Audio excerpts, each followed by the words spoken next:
হবে, তাকওয়াই আর পরহেজগারি আপনাকে ইখতিয়ার করতে হবে। মুহাম্মদ রাসূলুল্লাহ সাল্লাল্লাহু আলাইহি ওয়াসাল্লামের মোবারক তরিকার উপর আপনাকে আশা লাগবে।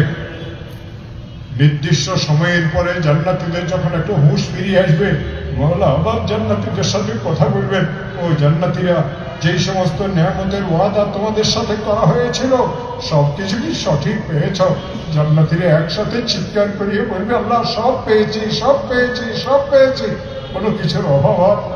আমার আল্লাহ ঘোষণা দিবেন, ওয়ালাদাইনা মাসিদ, আরে আমার কাছে তো তোমাদের জন্য আরো বেশি বেশি নিয়ামতের ব্যবস্থা আছে। জান্নাতীরা এক লোকে দেখবে আর বলবে, আরে আর কি নিয়ামত হবে, মওলাকে চোখ দিয়ে দেখলাম, দিদারে ইলাহি নসিব হয়ে গেল, জান্নাতের সমস্ত নাজ ও নিয়ামতের মালিক আমরা হয়ে গেলাম, এরপরও আর কি নিয়ামত হবে? দুই জাহানের সরকার মুহাম্মদুর রাসূলুল্লাহ সাল্লাল্লাহু আলাইহি ওয়াসাল্লাম ইরশাদ করেন, ও আমার উম্মতের জান্নাতীরা, যে কোরআনে কারীম তোমাদের জন্য, তোমাদের হিদায়াতের জন্য পাঠানো হয়েছিল, মওলা তার শান মতো তার জুবানে মুবারক দিয়ে তোমাদেরকে কোরআনে কারীম তেলাওয়াত করিয়ে শুনাইবেন।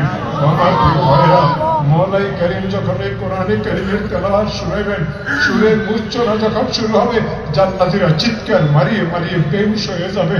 আমার প্রিয় ভাইরা, এক সময় জান্নাতীরা একটা আস্ত হবে, একটু পুষ তাদের ফিরিয়ে আসবে।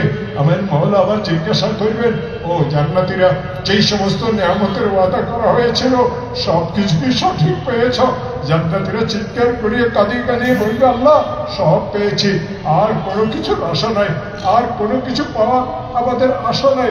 আল্লাহ বলবেন, এখনো কিছুই পাওয়া নাই, ওয়ালাদাইনা মাসিদ, ওয়ালাদাইনা মাসিদ। ও জান্নাতীরা, তোমাদের জন্য তো আমি আল্লাহর কাছে আরো বড় বড় বেশি বেশি নিয়ামতের ব্যবস্থা আছে। জান্নাতীরা আশ্চর্য হবে, এক অন্যের দিকে দেখবার জিজ্ঞাসা করবে, এত নিয়ামত পাওয়ার পরে মওলাই কারীমকে দেখলাম, কোরআনে কারীমের তেলাওয়াত, আল্লাহ সুবহানে কারীমের শুনলাম, এরপরে আর কি নিয়ামত হবে? আমার মওলা সেদিন একটা ঘোষণা দিবেন, ও জান্নাতীরা, ও জান্নাতীরা, ও জান্নাতীরা, চিরজীবনের জন্য আমি তোমাদের উপর রাজি খুশি হয়ে গেলাম, আর কোনদিন আমি তোমাদের উপরে অসন্তুষ্ট হব না, কোনদিন তোমাদের উপর আমি নারাজ হব না।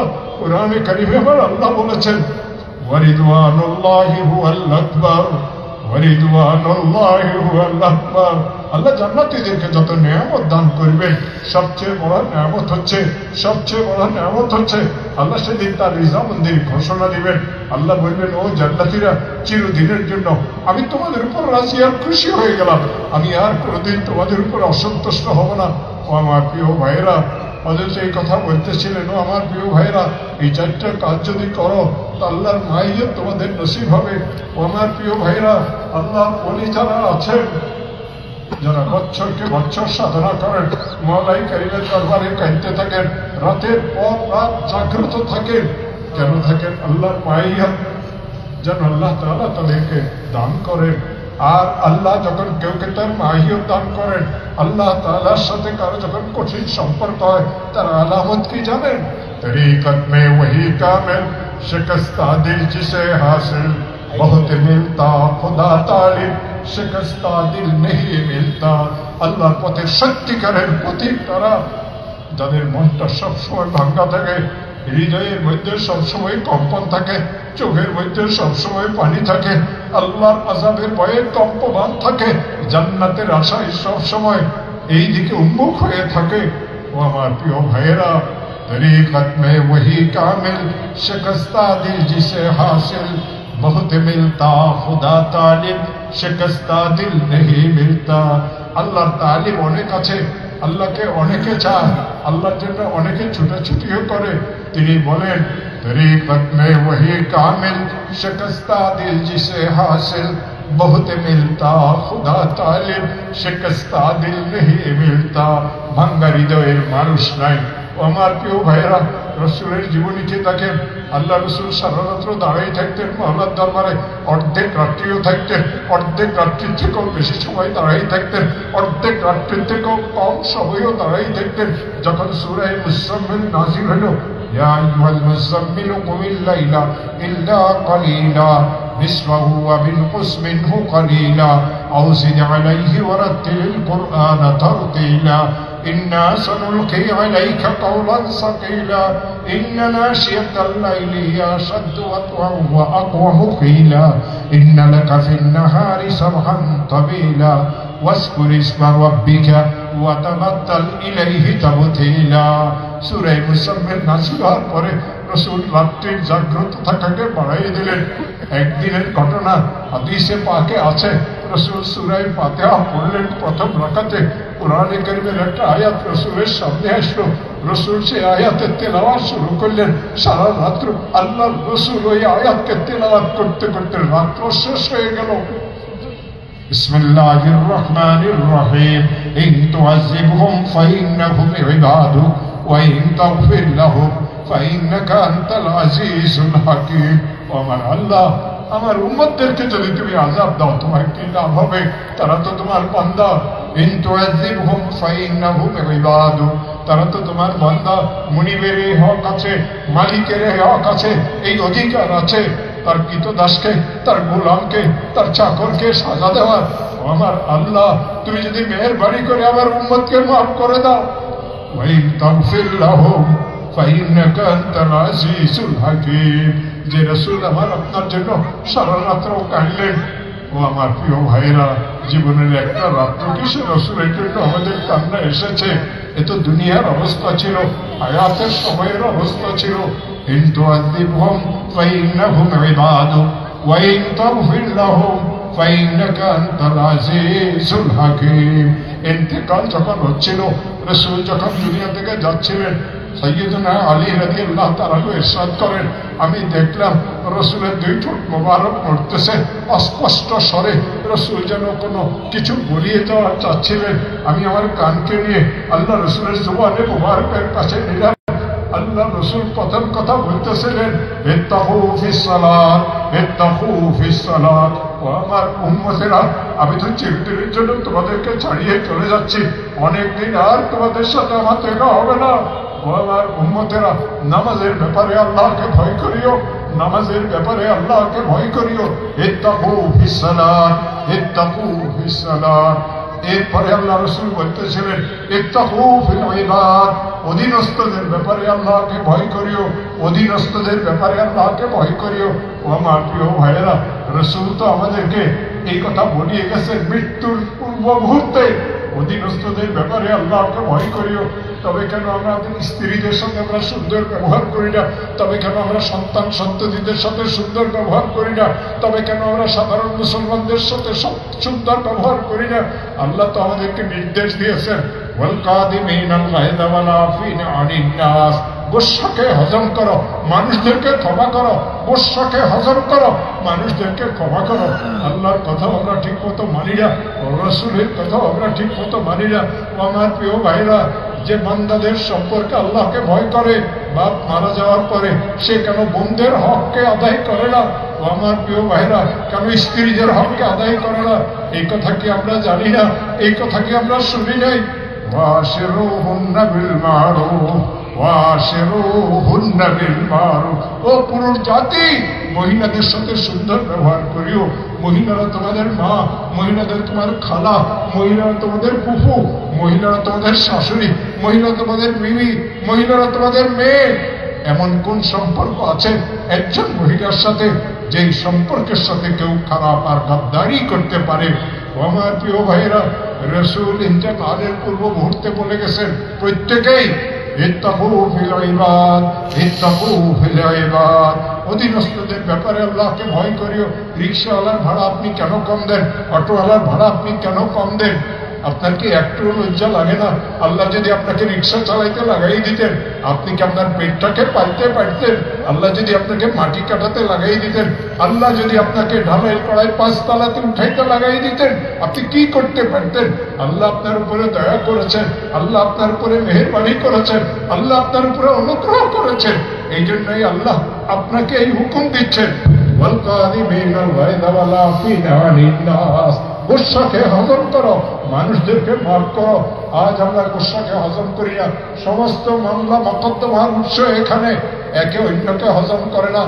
আমার প্রিয় ভাইরা, না জানিয়ে কথা বলাকে কোরআনে কারিমে আল্লাহ নিষেধ করেছেন। রাসূলের শান আল্লাহ বর্ণনা করেছেন, বিসমিল্লাহির রহমানির রহিম, মা ইয়ানতিকু আনিল হাওয়া ইন হুয়া ইল্লা ওয়াহয়ুন ইউহা।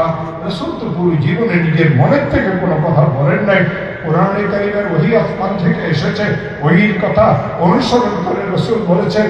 রাসূল পাক সাল্লাল্লাহু আলাইহি ওয়াসাল্লামের কাছে কেউ যদি কোনো প্রশ্ন করত, রাসূল যদি জানতেন উত্তর দিতেন, রাসূল যদি না জানতেন ওহীর অপেক্ষা করতেন।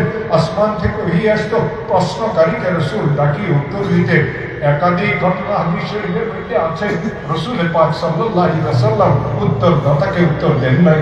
ও আমার প্রিয় ভাইয়েরা, ভালো করে এই কথাটাকে শুনেন। আজ এই উম্মতের মধ্যে যে মারামারি, আজ এই উম্মতের মধ্যে যতগুলি গন্ডগোল, দুই ধরনের লোকের দ্বারা এই উম্মতের মধ্যে গন্ডগোল হচ্ছে। এক ধরনের লোকেরা জানিও মাসলা বলে, না জানিও মাসলা বলে। কিছু লোক তার পক্ষে যায়, কিছু তার বিপক্ষে যায়। মুসলমান মারামারি করে। আর কিছু সংখ্যক লোক দুনিয়াদার মৌলবীরা, পেটখোর মৌলবীরা, দুনিয়ার জন্য, অর্থের জন্য মুসলমানের মধ্যে মারামারি লাগাইতে তারা খুশি হয়। ও আমার প্রিয় ভাইরা, কেন? আল্লাহ আমাদের এক, রাসূল আমাদের এক, কোরআন আমাদের একমাত্র কিতাব, ইসলাম আমাদের একমাত্র ধর্ম। তবে কেন আজ আমরা ভিন্ন? নামে নামে আমরা ভিন্ন হয়ে গিয়েছি। এই ভিন্নতার পিছনে কারা দায়ী?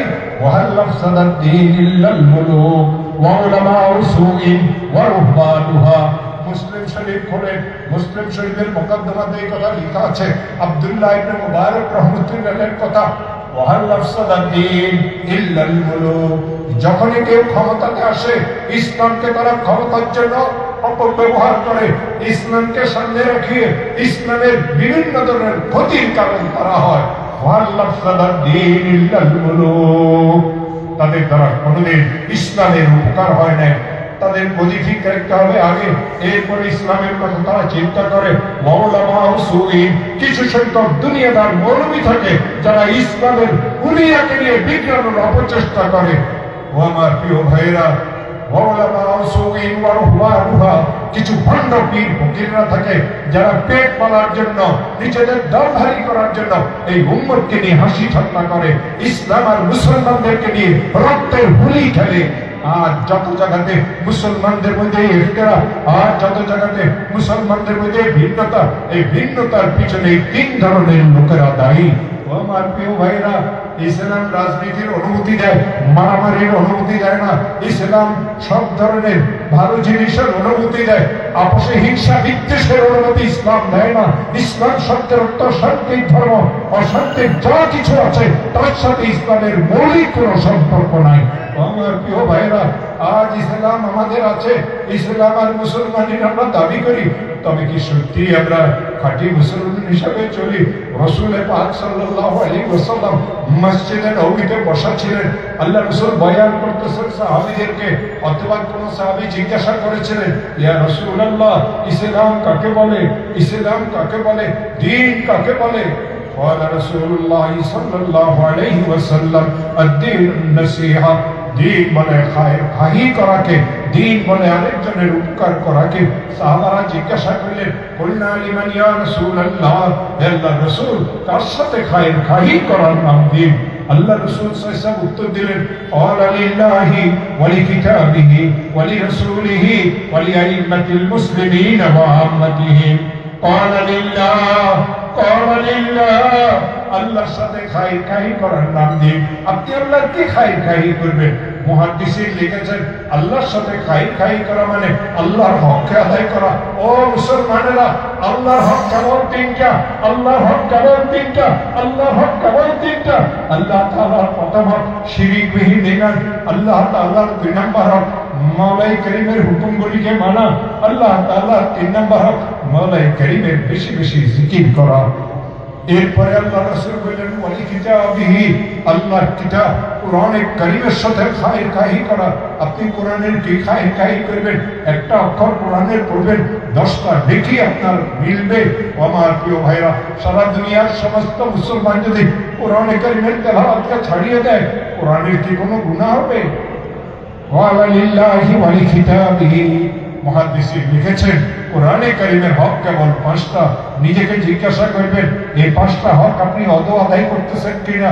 কোরআনের হক 5টা, কোরআনের হক 5টা, কোরআনের হক 5টা। কোরআনে কারীমের প্রথম কোরআনে কারীমের উপরে ঈমান আনা। আদা কালামু রাব্বি, আদা কালামু রাব্বি, এটা আমার আল্লাহর কালাম, এটা আমার আল্লাহর কালাম। কোরআনে কারীমের 2 নম্বর হক কোরআনে কারীমকে তিলাওয়াত করা। কোরআনে কারীমের 3 নম্বর হক কোরআনে কারীমকে বুঝা। কোরআনে কারীমের 4 নম্বর হক কোরআনে কারীমের উপর আমল করা। কোরআনে কারীমের 5 নম্বর হক আল্লাহর কোরআনকে মুসলমানদের ঘরে ঘরে পৌঁছায় দেওয়া। ও আমার প্রিয় ভাইরা, এরপরে আল্লাহ রাসূল বলেন ওলি রাসূলিহি, রাসূলের সাথে খায়ের খাই করার নাম দিয়ে আপনি রাসূলের কি খায়ের খাই করবেন। আপনি একবার যদি দরুদ পড়েন 10 বার আপনার উপরে রহমত নাযিল হবে। রসুল তো অনেক বড়, রসুল তো মাহবুবে কিবরিয়া, রসুল তো ইমামুল আম্বিয়া।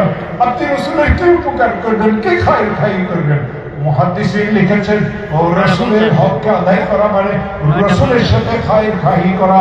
রাসূলের হক 3টা, রাসূলের হক 3টা, রাসূলের হক 3টা। রাসূল পাক সাল্লাল্লাহু আলাইহি ওয়াসাল্লামের কথা হক রাসূল পাক সাল্লাল্লাহু আলাইহি ওয়াসাল্লামের উপর ঈমান আনা। রাসূল পাক সাল্লাল্লাহু আলাইহি ওয়াসাল্লামের 2 নম্বর হক রাসূলের সুন্নতের উপরে আমল করা। রাসূলের 3 নম্বর হক আল্লাহর রাসূলের উপরে বেশি বেশি দরুদ শরীফ পড়া।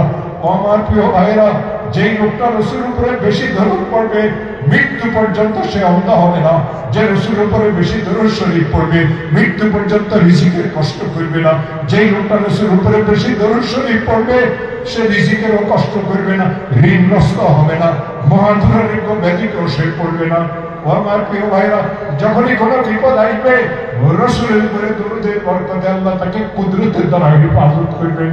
আল্লাহ বলেন ইন্নাল্লাহা ওয়া মালাইকাতাহু ইউসাল্লুনা আলান নবী ইয়া আইয়ুহাল্লাযীনা আমানু সাল্লু আলাইহি ওয়া সাল্লিমু তাসলিমা। আল্লাহ নিজে তার ফেরেশতা সমূহ নবীর উপরে দরুদ পড়ে। ও আমার মুমিন বান্দারা, তোমরা আমার রাসূলের উপরে দরুদ পড়ো। ও আমার প্রিয় ভাইরা, রাসূলের হক 3টা। প্রথম রাসূলের উপরে ঈমান আনা, 2 নম্বর রাসূলের ইত্তেবা করা। কদমে কদমে আমরা রাসূলের নাফরমানি করি আর দাবি করি আমরা আশিকে রাসূলের।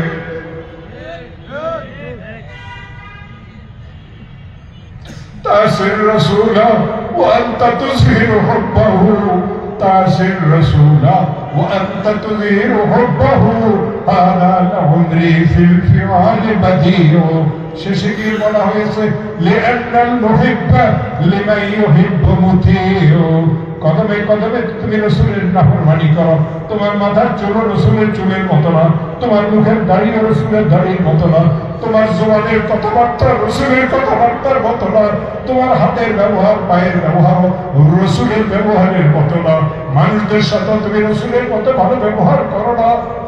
তাসির রাসূলা ওয়া আনতা তুযহিরু হুব্বাহু, আর মুখে দাবি করো তুমি আশিকে রাসূল, কশিন কালেও তুমি আশিকে রাসূল না, কশিন কালেও তুমি আশিকে রাসূল না।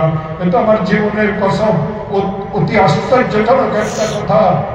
এই কথা তো চির সত্য, যে যাকে ভালোবাসে সে তাকে অনুসরণ করে।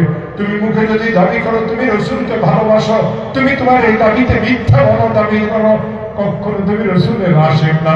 তবে কেন তুমি রাসূলের কদমে কদমে কেন অনুসরণ করো না? তাসির রাসূলা ওয়া আনতা তুযহিরু হুব্বাহু। ও আমার প্রিয় ভাইরা, ভালো করে শুনে, আপনি যদি মুত্তাকি হইতে পারলেন, আপনি যদি পরহেজগার হইতে পারলেন, আপনি যদি আল্লাহ ওয়ালা হইতে পারবেন, ও আমার প্রিয় ভাইরা, ফেরেশতাকে দেখলেও আপনি ভয় পাবেন না, পাবেন না, পাবেন না।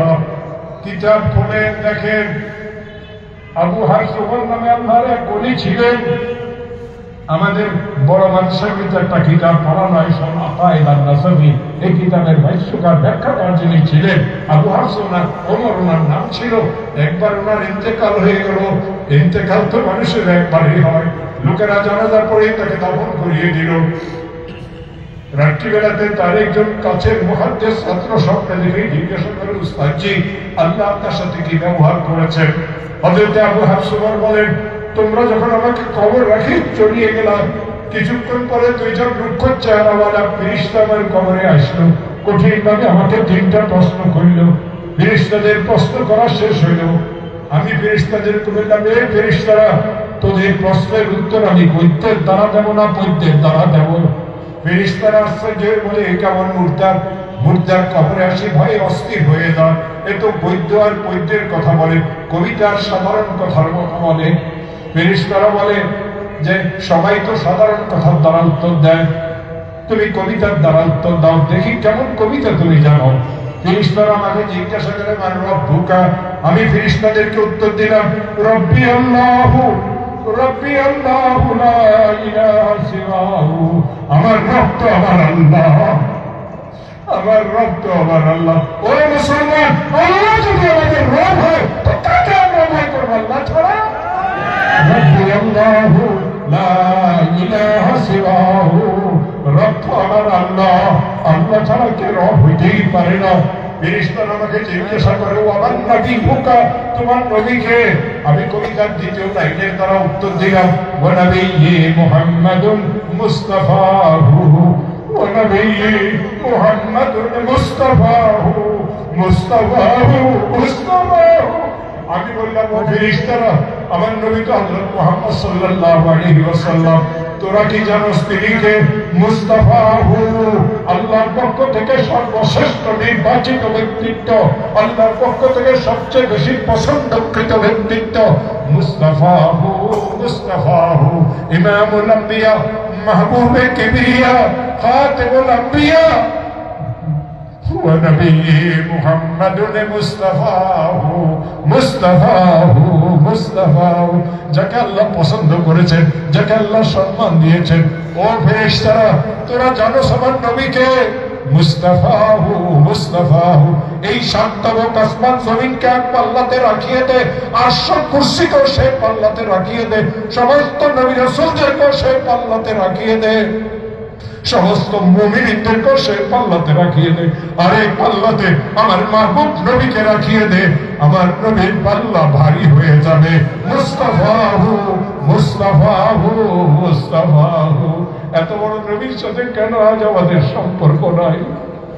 আমরা মুখে বলি লা ইলাহা ইল্লাল্লাহ মুহাম্মাদুর রাসূলুল্লাহ, তবে কেন সে রাসূলের সাথে আমাদের সম্পর্ক নাই?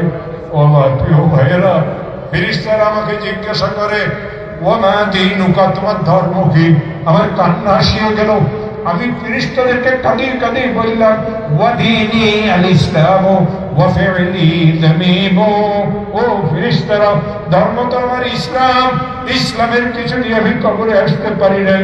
উপরেও গুনাহ, নিচেও গুনাহ, ডাইনেও গুনাহ, বামেও গুনাহ, সামনেও গুনাহ, পিছনেও গুনাহ, গুনার মহাসাগরে নিবিচ্ছিত অবস্থায় আমি কবরে চলে এসেছি।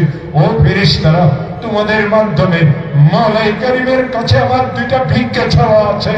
আসআলুল্লাহ আফওয়াহু ওয়া আতাহু। আমি আমার মাওলার কাছে চাই, আমার মাওলা যেন আমাকে মাফ করে দেন। আমি আমার মাওলার কাছে চাই, আমার মাওলা তার বান্দাদেরকে বড় বড় নিয়ামত দিবেন। সবচেয়ে বড় নিয়ামত হবে কাউকে জান্নাতুল ফিরদাউসের মালিক বানায় দেওয়া। আসআলুল্লাহ আফওয়াহু ওয়া আতাহু।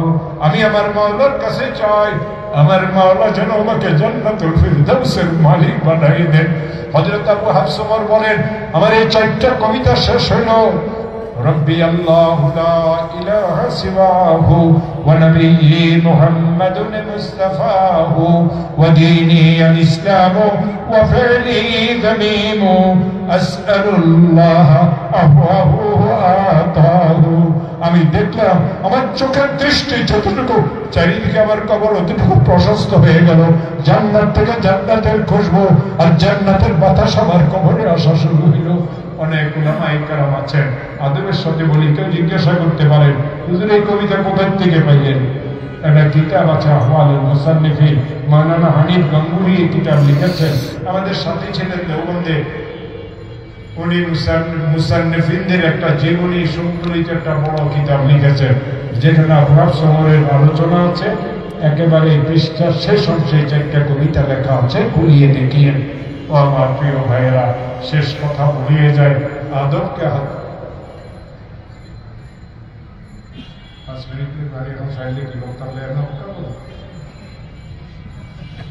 যতক্ষণ ওরা শোনেন ততক্ষণ করুন। বক্তা সাহেব আসলে বসাই দিলে আমি ছাড়িয়ে দেবো। ও আমার প্রিয় ভাইরা, আদব ছাড়বেন না।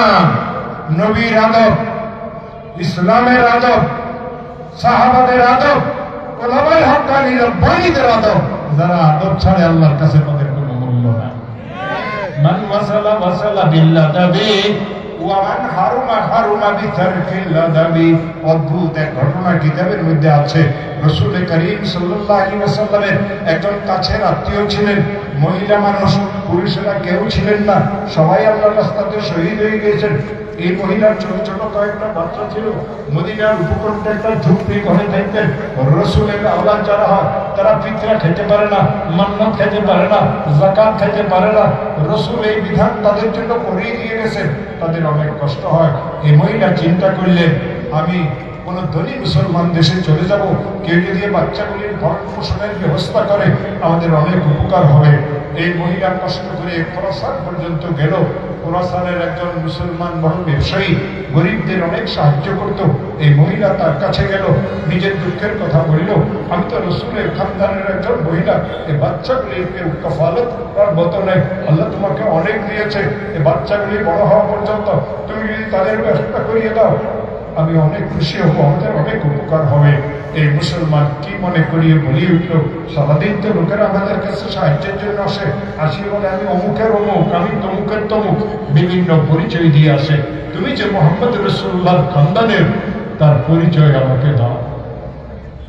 এই মহিলা বুঝলো যে এই লোকটা তার কোনো উপকার করবে না, মাথা নিচু করিয়ে বাহির হয়ে গেল।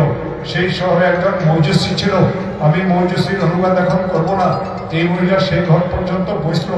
ওই মৌজুসি লোকটা গরিবদের অনেক সাহায্য করত। একই কথা গিয়ে বলল, এই মৌজুসি লোকটা ক্ষণিকের জন্য চিন্তা করলো, চিন্তা করি এই কথা তার মনে আসলো, আরে এই মহিলা যে কেউ হোক না কেন বহুত বড় একজন মানুষের পরিচয় নিয়ে আমার কাছে এসেছে। বলল, আমার অনেকগুলি ঘর আছে, যেই ঘর আপনার পছন্দ হয় পর্দা পুষিতে মতো সেই ঘরে থাকেন, তিনবেলা আমার ঘরের থেকে খাবার আপনার জন্য যাবে, যতদিন আপনার থাকার ইচ্ছা মেহমান হিসেবে আপনি থাকবেন। মহিলা ওই ঘরে আশ্রয় নিল। ওই দিনের মাগরিব হয়ে গেল, ঈশাও হয়ে গেল, শহরের লোকেরা খেয়ে দিয়ে ঘুমাইও গেল, ব্যবসায়ী লোকটাও ঘুমাই গেল। ঘুম আসছে মাত্র দেখে স্বপ্নের মধ্যে চোখের সামনে বিরাট একটা বালাখানা, এত আলোকিত, এত নূর আর নূর, এত মণিমুক্তা খচিত। ওই বালাখানার দিকে দেখা যায় না, আর ওই বালাখানার সামনে নুরানি চেহারা ওয়ালা একজন লোক দাঁড়ায় রয়েছে। আস্তে আস্তে ওই নুরানি চেহারা কাছে গিয়ে জিজ্ঞাসা করে, এই বালাখানাটা কার? ওই নুরানি চেহারাওয়ালা বললেন, এই বালাখানা তো একজন মুমিনের বালাখানা।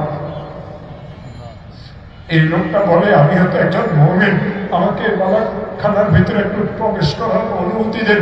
ওই নুরানি চেহারাওয়ালা মুর্শার সাথে বলেন, আজকে আসরের সময় আমার খানদানের একজন মহিলা তোর কাছে গিয়েছিল, তুই তার কাছে আমার খানদানের পরিচয় চেয়েছ, তুই যে মুমিন তার পরিচয় আগে আমাকে দে। চিৎকার মারিয়ে ঘুম থেকে উঠিয়ে গেল, আরে আমি তো আল্লাহর রাসূলকে দেখেছি। قال رسول الله صلى الله عليه وسلم من راني في المنام فقد راني فإن الشيطان لا يتمثل بي। আমি তো আল্লাহর রাসূলকে দেখেছি। লোকজন সব ছুটি আসলো, আরে মালিকের কি হয়ে গেল? বললে, আমি অনেক খারাপ স্বপ্ন দেখেছি, খবর নিয়ে আসো। ওই মহিলা মেহমান কার ঘরে আশ্রয় নিয়েছে? লোকেরা দৌড়ে আসলো, খবর নিয়ে আসলো। ওই মৌজুসির ঘরে গিয়ে মহিলা মেহমান আশ্রয় নিয়েছে। বললেন, বস্তা ভরিয়ে সোনাদানা নিয়ে নাও। সবগুলি নিয়ে রওনা হইল। ওই মৌজুসির ঘর পর্যন্ত গেল। ঘরের দরজাতে আওয়াজ দিল, একজন লোক দরজা খুলল। বলল, মেহমান কি তোমার কাছে? সেই লোকটা বলে, যে মেহমান আমার কাছে।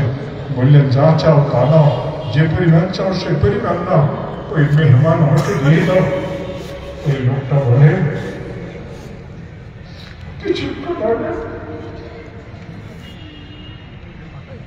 যে কামলি বলল তোমাকে ধুৎকার দিয়েছেন, ধাক্কা দিয়েছেন, সে মুহাম্মদ রাসূলুল্লাহ সাল্লাল্লাহু আলাইহি ওয়াসাল্লাম একটু আগে আমার ঘরে তাশরীফ এনেছিলেন। আমি মুসলমান ছিলাম না, তিনি আমার সামনে ইসলাম পেশ করেছেন। ওয়াকাদ কাবিলতুল ইসলাম বিয়াদিহি শরীফ, আমি তো তার হাতে হাত রাখি মুসলমান হয়ে গেছি। আমি এই মেহমান কোনদিন তোমাকে দেব না। আল্লাহর ওলি এই জন্য বলেছেন, মান ওয়াসালা ওয়াসালা বিল আদাবি ومن حرم بترك الأدب কেউ যদি আল্লাহ পর্যন্ত পৌঁছতে চাও আদবকে রক্ষা করবে। আলেম ওলামাদের বিরুদ্ধে একটা ষড়যন্ত্র চলতেছে না, কোন অবস্থাতে তাদের ষড়যন্ত্রে আসা যাবে না। বুঝে আসছে না? যে আলেমের সাথে নাই সে রসুলের সাথে নাই, যে আলেমের সাথে সে কোরআনের সাথে নাই। কোরআন বলছে আলেমের সম্মানের কথা, রসুল বলেছেন আলেমের সম্মানের কথা। তবে কেন তুমি আলেমদের বিরুদ্ধে কথা বলো? আল্লাহ সবাইকে হেদায়েত দান করুন।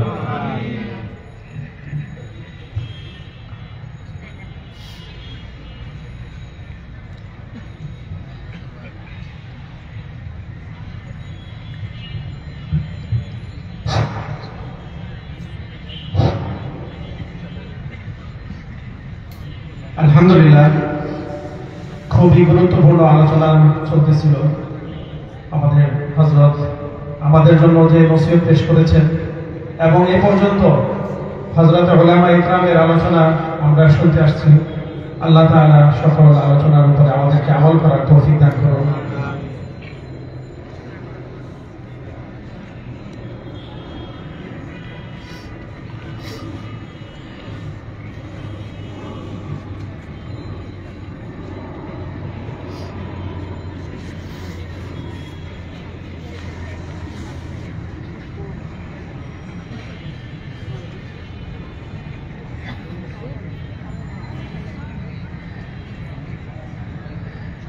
মেহরবানি করে আমরা প্যান্ডেলের আশেপাশে যারা আছি সকলে একটু ভিতরে চলে আসি। আমাদের আজকের প্রধান আকর্ষণ আওলাদে রাসূল, প্রধান বক্তা উনি চলে আসছেন। আমরা সকলেই ওনার সম্মানার্থে প্যান্ডেলের ভিতরে চলে আসি। আমরা অনেকেই জানি আজ থেকে প্রায় 10 বছর আগে বাংলাদেশে উর্দু ভাষায় বক্তৃতা পেশ করতেন খতিবে পাকিস্তান। পাকিস্তানের মধ্যে সবচেয়ে বড় খতিব যাকে সকলেই চিনতেন, উনি আসতেন। কিন্তু 10 বছর পূর্বে উনি দুনিয়া থেকে বিদায় নিয়েছেন। আল্লাহ তাআলা ওনার কবরকে জান্নাতের বাগান করে দেন।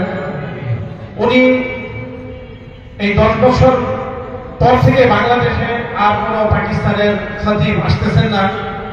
আলহামদুলিল্লাহ, আল্লাহ তাআলা পাকিস্তান থেকে উলামা ইকরামদেরকে আসার একটা সুন্দর ব্যবস্থা করে দিয়েছেন।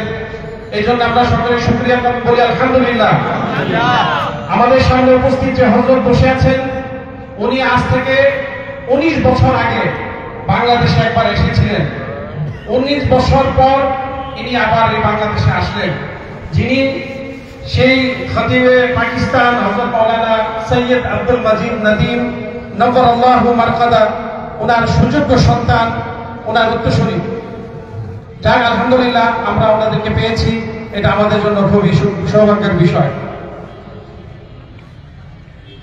মুআজ্জিজ সামিঈন, हजरत उलमा इकराम, तुलबा इज़ाम और गैयूर मुसलमान भाइयों और बहनों, आज का दिन हमारे लिए बहुत ही खुशकिस्मती है। आज का दिन हमारे लिए बाइस मुसर्रत है इस बात पर के हमने आज एक ऐसे शख्सियत की जियारत की है जिनके लिए लोग तरसते हैं। अल्लाह ताला उनको जज़ाए खैर नसीब फरमाए। हम तहे दिल से उनके लिए मशकूर हैं और सिर्फ यहाँ इस मजलिस में आने की चाहत मैं हम सरबत साथी के नाते पर नहीं, और इस जलसा के जो सदर हैं हज़रत